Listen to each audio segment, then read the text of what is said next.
Mais comment a évolué le travail de ces équipages au fil des 60 ans ?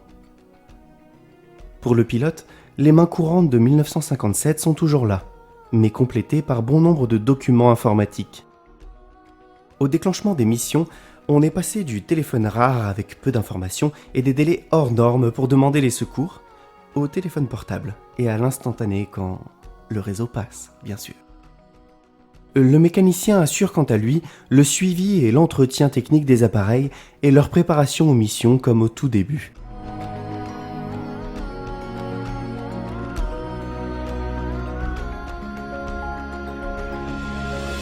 Mais pour lui également, complété par bon nombre de documents informatiques.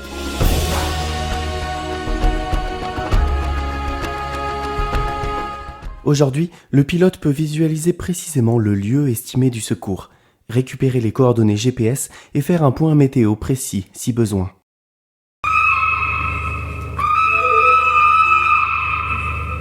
Oui, la base de Grenoble, Dragon, j'écoute, bonjour. Oui, le SAMU, ça va? Oui. Un primaire à Cornillon-en-Trièves. Alors, Cornillon-en-Trièves, oui. Lieu-dit le Petit Oriol. Le VSAV sur place, le VSAV mince, d'accord. Tu leur diras qu'on arrive.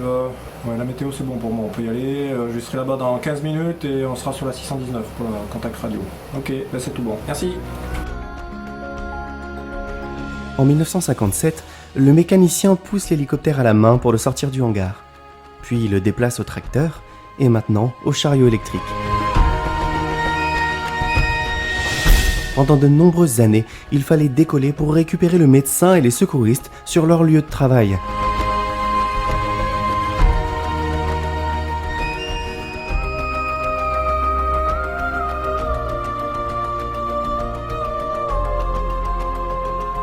Maintenant, toutes les équipes sont positionnées au Versou ou en poste à Huez.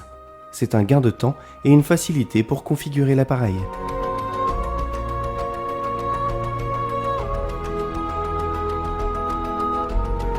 À la mise en route des turbines, le mécanicien surveille. La gestion du poste de pilotage a bien changé, du Bell en passant par l'Alouette 3 pour arriver à l'EC 145. De la navigation à la carte, on est passé au NMS avec ses coordonnées GPS. Le mécanicien sauveteur secouriste est devenu mécanicien opérateur de bord et participe à une partie de la gestion du vol. Dans les années 60, les infos météo étaient réduites. Aujourd'hui, les prévisions et les webcams, consultables en cours de mission sur le portable, ont changé la donne.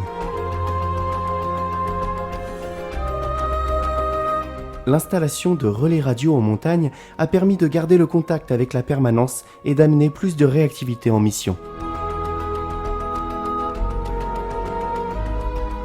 La gestion des secours est presque identique. Seul le nombre d'intervenants sur zone change. Le pilote gère le pilotage et organise le secours en concertation avec l'ensemble des personnes à bord. Le mécanicien gère la gestion des mouvements de toutes les personnes à bord. En Bell et en Alouette 2, aucun treuillage n'était disponible, mais uniquement des déposes au plus proche de la zone du secours.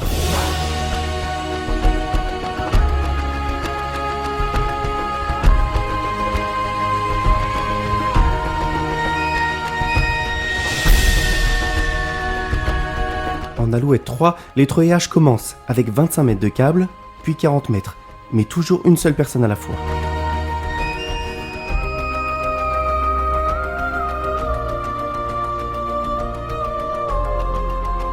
Maintenant, avec l'EC 145, le treuillage est devenu possible à 2 et jusqu'à 90 mètres.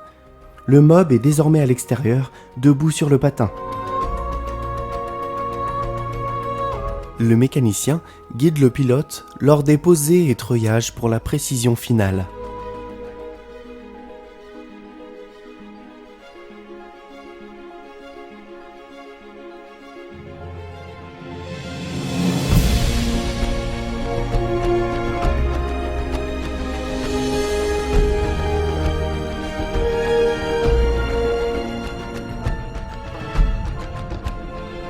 Le médecin intervient en montagne à partir de 1973, avec le début de la médicalisation assurée par le SAMU 38. le suivi et la surveillance en vol des blessés sont grandement facilités avec le volume cargo de l'EC-145 lors des retours vers le CHU.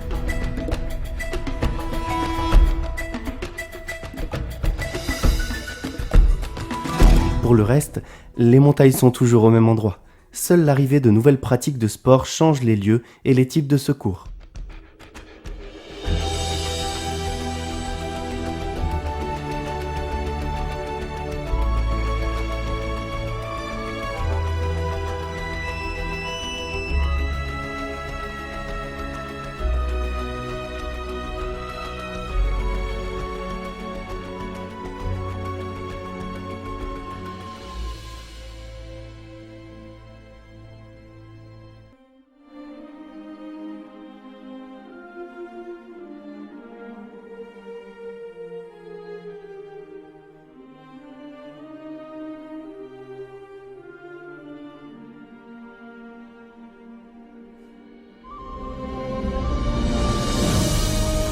Le vol de nuit, inexistant au début, s'est développé en suivant les nécessités des secours. D'abord principalement en transfert hospitalier, pour maintenant s'effectuer régulièrement en secours montagne.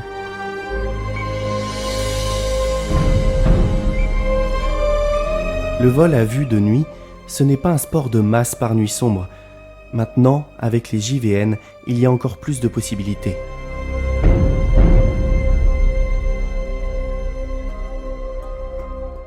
Du Bell et du vol à vue comme Mermoz, on est arrivé au pilotage aux instruments avec une avionique identique aux avions de ligne de dernière génération.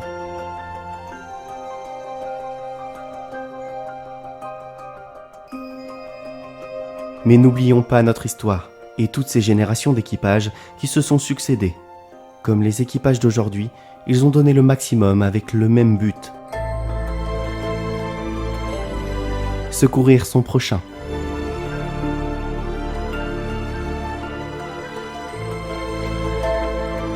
Un des enseignements transmis par ces anciens est le respect de tous les partenaires, secouristes et médecins qui nous accompagnent dans nos missions et sans lesquels il n'y aurait pas de secours possible.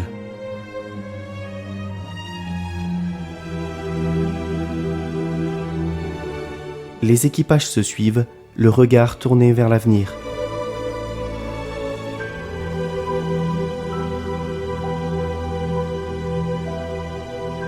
Et au fil du temps, chacun amène sa pierre à l'édifice.